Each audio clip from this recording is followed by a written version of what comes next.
Joined now by Jeff Paterson, hockey reporter, and one half of the rink-wide duo with Andrew Wadden. They are down to their final game after taking in and analyzing last night's victory against the Anaheim Ducks. How we doing, Jeff? It has been a long and winding road to get to Game 82 of this National Hockey League season. Way more drama, I think, than any of us anticipated at the outset of the season when they were talking about playoffs here in Vancouver, of course. Playoffs are going to happen just without the Canucks, but I'm doing all right. Elias gets to 100, and of course, Coach made sure everything was aligned to get Elias to 100. Your thoughts on Pettersson hitting this milestone for the Canucks? Yeah, I'm glad that he did it last night and removed all of the drama. I mean, look, things can happen.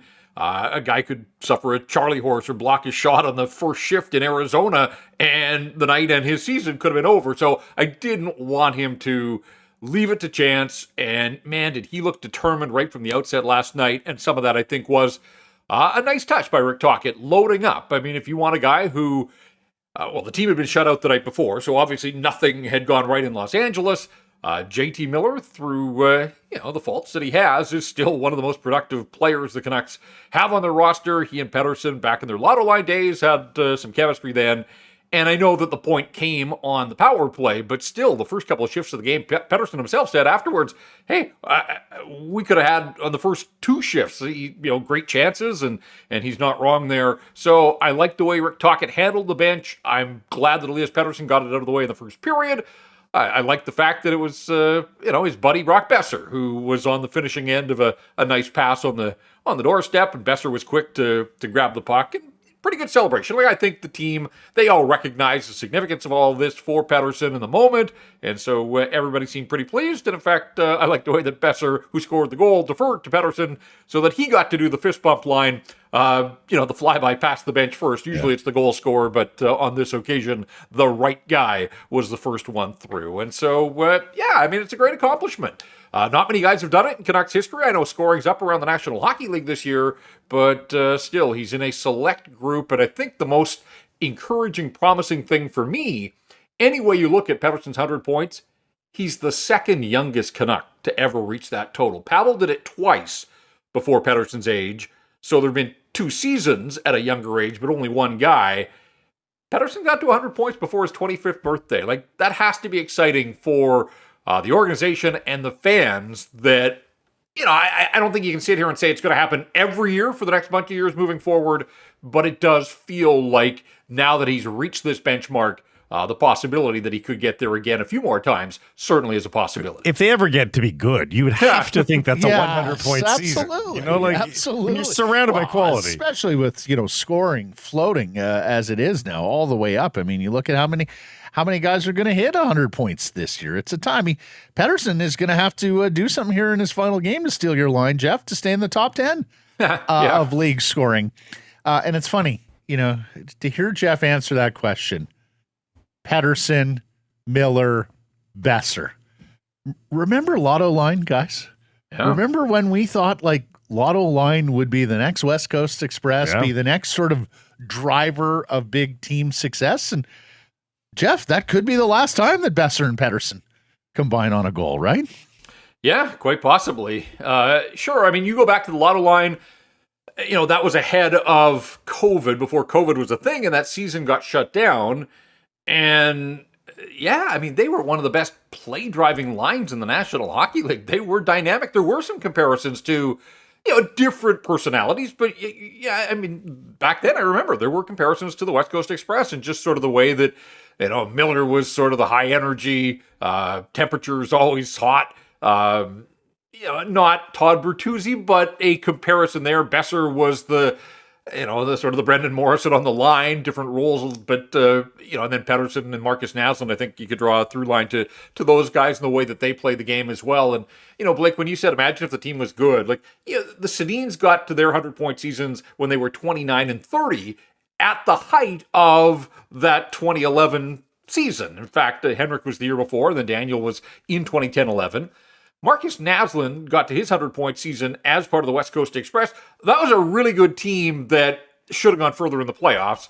And then we talked about Pavel, and of course that was in the build-up to 1994. The only guy that got to 100 points on a bad Canuck team was Alex McGillney. So, yeah, I mean, there's two ways of looking at it. Fingers crossed they continue to build this group around Elias Pettersson, get the contract in place, and get him signed, sealed, and delivered long-term, and then just keep building this group up. I mean, the other thing is it's incredible to think that they have squandered a 100-point season from this guy and an 80-point season from JT Miller and Quinn Hughes, who, is going to finish in the high 70s. Like, that leaves people, I think, sleepless at night, that the component parts are there individually, and yet here's this team that has flamed out yet again. Perfect way to lead me into this question, a hot take. Rarely do we invite you into a hot take here, Jeff, but you're welcome. JT Miller is underappreciated. 180 points over his last two seasons. And I don't really mean in this market per se. I think this market knows what he is, and I think it's a fair assessment for the most part. But, he's alongside Kyle Connor, John Tavares, Dylan Larkin, all who have had seasons that I have heard acclaimed, particularly Larkin and Connor. And there's JT Miller with 80 points, and people are trying to ship him out of town, and I understand why. I'm just saying, what he's done in these last two seasons is maybe underappreciated. He's a point-per-game player as a Canuck. Well, isn't he the second highest point-per-game guy in Canuck history behind Pavel? I think he is. And, of course, his tenure here has been relatively short, and he hit the ground running and got off to the great start. But, you cannot argue with his point-per-game production, and yet perspective sometimes can be a funny thing too, when the guy gets to 99 points last year and somehow it feels like a massive step back at 80 points. The thing about Miller last night playing with Pettersson and DiGiuseppe was the Vancouver Canucks beat like a lowly Anaheim team, but they did it with JT Miller on the wing and the rest of the center ice position, Jack Studnicka, Sheldon Dries, and Nils Zaman, and that should frighten some people as well. That, yeah, again, just underscores the need for JT Miller to be a centerman next season and the year after that, and for the foreseeable future until they can continue to build around him. Because if they trade JT Miller, and even if they were to get a young center in return, like the gap from Pettersson to whoever would come in behind him would be so significant. But again, I was all locked in on the 100-point night for Pettersson last night, and I'm glad he got there. But I also shuddered a little when I looked at what was behind him at the center ice position at the Honda Center. Should we talk about the pass scene around the world? Sure. That is starting to look a little Chris Tanev-y from Akito Hirose. That was a spectacular pass. It was, and just to go back and watch the play as the Ducks clear the zone on the penalty kill, and Demko sets it up at the side of the net. As he circles the net, like, it was so textbook, and coaches, everything, head up. Like, he's looking up, he's processing the play, he's seeing Kuzmenko slide in behind the defenders at the far blue line. And look, there may be lots of guys that would recognize that moment, and then to be able to take that information and just dial in a pass on the tape in full flight. Like, yeah, it was spectacular stuff, and Kuzmenko, he did his part at that point. But I'll tell you what, like, beyond the pass itself, it's the fact that this guy is getting not just power play time, but penalty killing duty as well. He's 6 games into his NHL career, and the coaching staff is trusting him on both sides of the special teams. And it's not just a shift here or a shift there. I think it was 2 minutes of power play time and a minute and change on the penalty kill. And Rick Tocchet continues every night, comes out and just raves about the hockey IQ here. Hockey IQ is great. Lots of guys have it. And then you have to be able to apply that hockey IQ. And we're seeing it. And I do wonder if he is changing the conversation of what's possible for next season. It's a 6-game snapshot. He has passed just about every test. I know he took a couple penalties. The last one late in the game made things a little bit dicey because Adam Henrique had a pretty good scoring chance that could have tied the game. But Thatcher Demko up to the challenge. But yeah, I mean, it's been fun to watch. It's been, I haven't been around him a lot, but he seems to have sort of this dry sense of humor, a little bit of personality that hopefully will come out as time marches along here. And it's going to be interesting. Like, he's got 0 leverage with 6 NHL games, and yet they've been 6 really good NHL games. he signed a 1-year deal. Like he already needs a new contract, and it'll be fascinating to see sort of how those negotiations go. I had some people reach out, like, is he open to an offer sheet? No, he's one of those 10-2C guys coming out of college, so you don't have to worry about. I don't think another team would pluck him, but I would imagine that other people around the National Hockey League are sitting up and taking notice. Like, those passes don't come along every day. So it was spectacular stuff to see from Akito Hirose. And McWard looked pretty good too. Good shot share numbers and underlying stats and all that sort of stuff. And lots of 3 shots on goal, and had a nice look late in the hockey game. But 7 shot attempts for a young guy, and we saw that he found a way to get a shot through the other night. Kind of threaded the needle for his first NHL goal, but not afraid to jump up into the play. And the highlights that I saw from him at Ohio State, and I didn't do an extensive review of his game, but when he signed, there was lots of video floating around.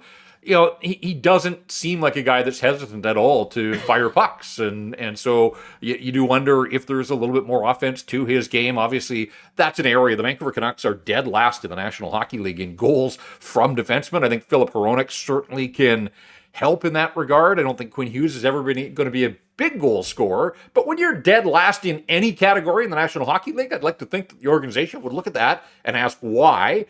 Is it the system? Is it the personnel? It's been a problem for this group for a while now. But if you can invite anybody into this mix defensively that can generate, like, the offense hasn't been the issue for this group, but, I think they're 32 or 33 goals behind Carolina from their defensemen. I mean, that's a 30-goal scorer, an extra 30-goal scorer, essentially, the Hurricanes have from the back end that the Vancouver Canucks don't. So, again, I think a full season of Filip Hronek, he's got a big shot. He'll probably score some goals, but, hey, whoever's rounding out the defensive staff, if they can chip in as well, I think that'll be welcome on this hockey club.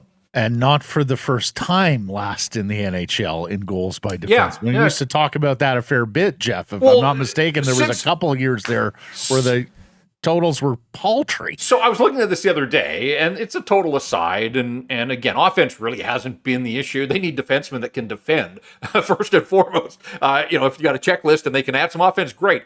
But since the turn of the millennium, Jovo with 17 goals is the high watermark for Vancouver Canuck defensemen. Like, goals are being scored. We know offense is up.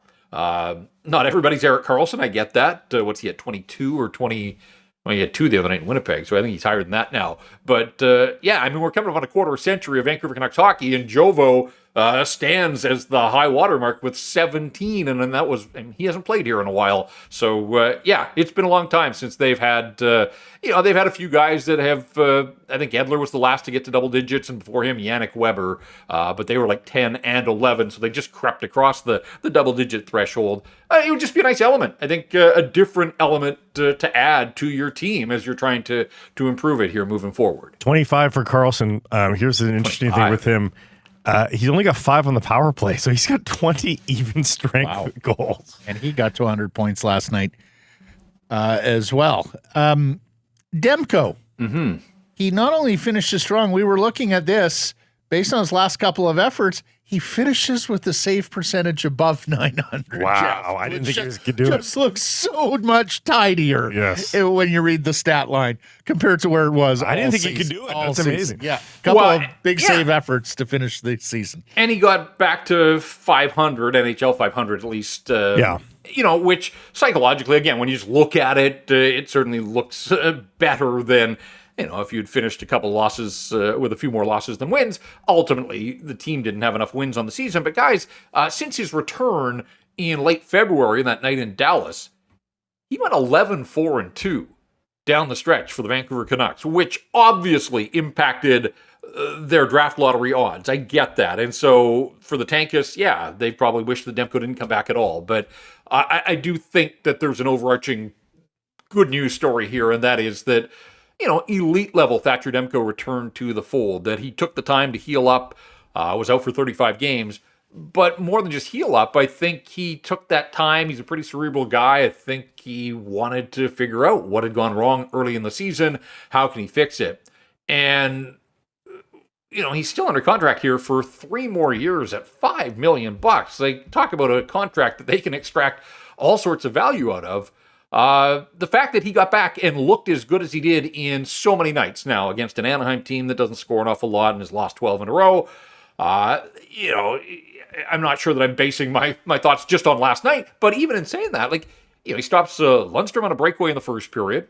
Max Jones had a point-blank chance midway through the second period. He flashed out the left pad, made a nice save. And then in the third period, Silverberg twice on the power play, bang plays that would have tied the game. And then we mentioned Henrique. You know, so there were some stops. He made 33 saves on the night.